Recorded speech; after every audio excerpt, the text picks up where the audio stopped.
Hello, welcome back to my YouTube channel. I am Prajwal Durakkar and our today's discussion topic is chemical properties of haloalkanes. Haloalkanes की chemical property आज हम देखने वाले हैं. उसमें हमको सबसे पहले देखना है न्यूक्लियोफिलिक सब्स्टिट्यूशन रिएक्शन. सबसे पहले देखना है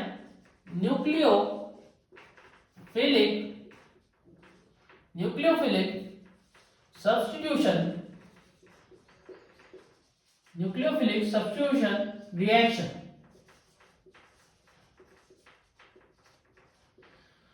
तो जैसे कि नाम सजेस्ट कर रहा है न्यूक्लियोफिलिक सब्स्टिट्यूशन रिएक्शन, यानी यहां पे न्यूक्लियोफाइल के थ्रू हम सब्स्टिट्यूशन रिएक्शन करवाने वाले हैं. तो सपोज एक अल्किल हैलाइड लेंगे, हम अल्किल हैलाइड लेंगे, उस पे एक न्यूक्लियोफाइल का अटैक करेंगे. न्यूक्लियोफाइल यानी निगेटिव चार्ज स्पीसीज अटैक करेगी. तो यहां पे ये पॉजिटिव हो जाएगा, ये निगेटिव हो जाएगा अल्किल हैलाइड, क्योंकि ये पोलर ग्रुप है. तो ये जो निगेटिव ग्रुप है वो जाके पॉजिटिव चार्ज स्पीसीज पे अटैक करेगा, और हमको कुछ इस प्रकार से NRNU का फॉर्मेशन देखने को मिलेगा और हैलाइड ग्रुप निकल जाएगा.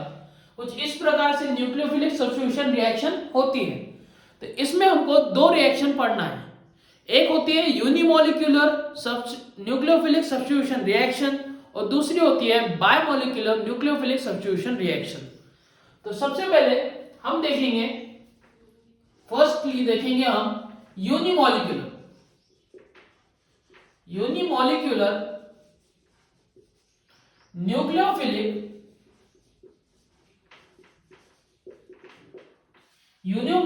न्यूक्लियोफिलिक सब्स्टिट्यूशन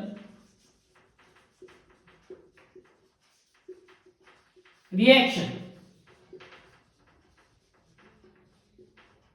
ओके, अब यहां पे क्या आ गया है यूनिमोलिक्यूलर यानी एक मॉलिक्यूल, यानी इसका जो रेट होने वाला है, रेट ऑफ रिएक्शन होने वाली है, वो directly proportional to single molecule, एक ही मॉलिक्यूल पे होने वाली है. एक ही मॉलिक्यूल पे इसका रेट डिपेंड होने वाला है. और न्यूक्लियोफिलिक सब्स्टिट्यूशन रिएक्शन यानी एज इट इज ऐसी रिएक्शन होने वाली है. तो चलिए देखते हैं कैसी ये रिएक्शन होती है.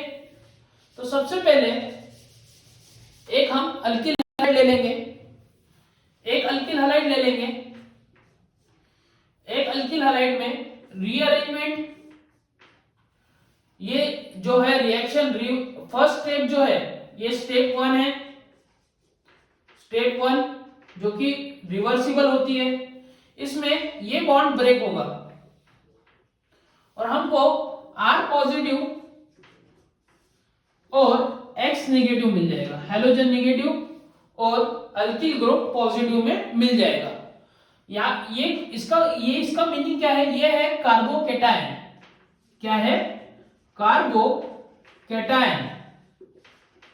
केटायन यानी पॉजिटिव चार्ज स्पीसीज और कार्बन है, इसलिए कार्बो वर्ड हमने यूज किया है, कार्बोकेटायन. तो कार्बोकेटायन का फॉर्मेशन यहां पे हो गया और यहां पे रीअरेंजमेंट अगर पॉसिबल है तो हम रीअरेंजमेंट करवाएंगे.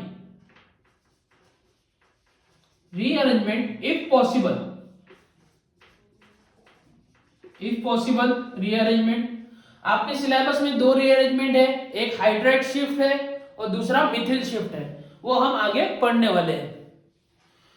तो यहाँ पे कार्बोकेटायन का फॉर्मेशन हो गया है. अब कार्बोकेटायन फॉर्म हो गया है तो यहाँ पे R पॉजिटिव स्टेप 2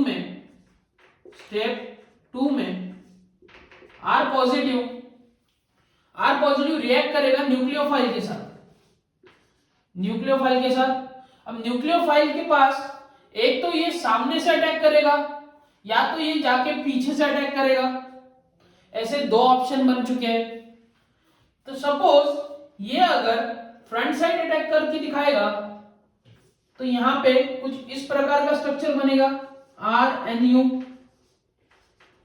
ओके, और वहीं पे अगर बैक साइड से अगर अटैक कर रहा है, सॉरी मैंने ये बैक साइड प्रोडक्ट बना के दिखा दिया, और फ्रंट साइड से अगर अटैक करता है तो फिर भी RNU ही बनेगा। पर ये अभी देखने में स्ट्रक्चर सेम लग रहा है हमको, पर जब हम इसको स्टीरियोकेमिस्ट्री के थ्रू देखेंगे तो स्टीरियोकेमिस्ट्री में हमको पता चलेगा कि यहाँ पे जब ये फ्रंट साइड अटैक दिखा रहा है, क्या हो रहा है, फ्रंट साइड अटैक दिखा रहा है, फ्रंट साइड अटैक हो रहा है, तो यहां पे रिटेंशन प्रोडक्ट बनेगा, रिटेंशन प्रोडक्ट बनेगा। और जब ये बैक साइड अटैक कर रहा है,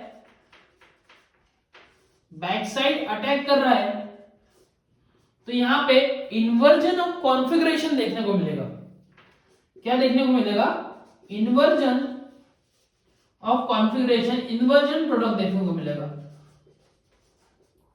और आप देख रहे होगे यहां पे न्यूक्लियोफाइल है, इस कार्बोकेटायन पे अटैक कर रहे हैं हम, और यहां से जब फ्रंट साइड से अटैक कर रहे हैं तो यहां पे ये कुछ ना कुछ हिंडर करेगा, कुछ ना कुछ रिपेल करेगा, या कुछ उसके साथ थोड़ा फाइटिंग करेगा, ऐसा हो सकता है।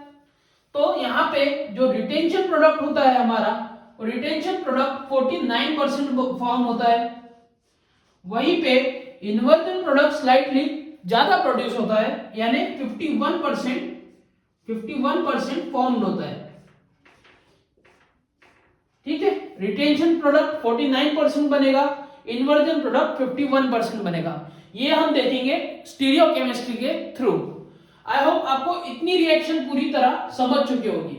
फर्स्ट स्टेप में क्या हुआ है, RH का बॉन्ड टूटा है, कार्बोकेटायन का फॉर्मेशन देखने को मिला, बाद में जो कार्बोकेटायन है उस पे न्यूक्लियोफाइल का अटैक देखने को मिला, और RNU का फॉर्मेशन हमको देखने को मिला। यहाँ पे एक ही बना, ऐसा बताएंगे हम, RNU। Okay, front side attack and back side attack. तो ये हो गई रिएक्शन। तो चलिए इसको एक एग्जांपल के थ्रू, या पहले हम स्टीरियोकेमिस्ट्री सीख लेते हैं इसकी अगर हमको स्टीरियोकेमिस्ट्री सीखना है, यानी हमको फ्रंट साइड और बैक साइड अटैक का अगर फंडा समझना है, तो हमको कुछ इस प्रकार से इसको ड्रॉ करना होगा। क्या होगा, कुछ इस प्रकार से हम ड्रॉ करेंगे, RX। उसके बाद सबसे पहली स्टेप इरिवर्सिबल, R पॉजिटिव का फॉर्मेशन होगा, और नेक्स्ट स्टेप में, सेकंड स्टेप में जो R पॉजिटिव है, R पॉजिटिव कुछ इस प्रकार से हमको देखने को मिलेगा। ये क्या है, वैकेंट p ऑर्बिटल है। ये क्या है, vacant p orbital, vacant p orbital है।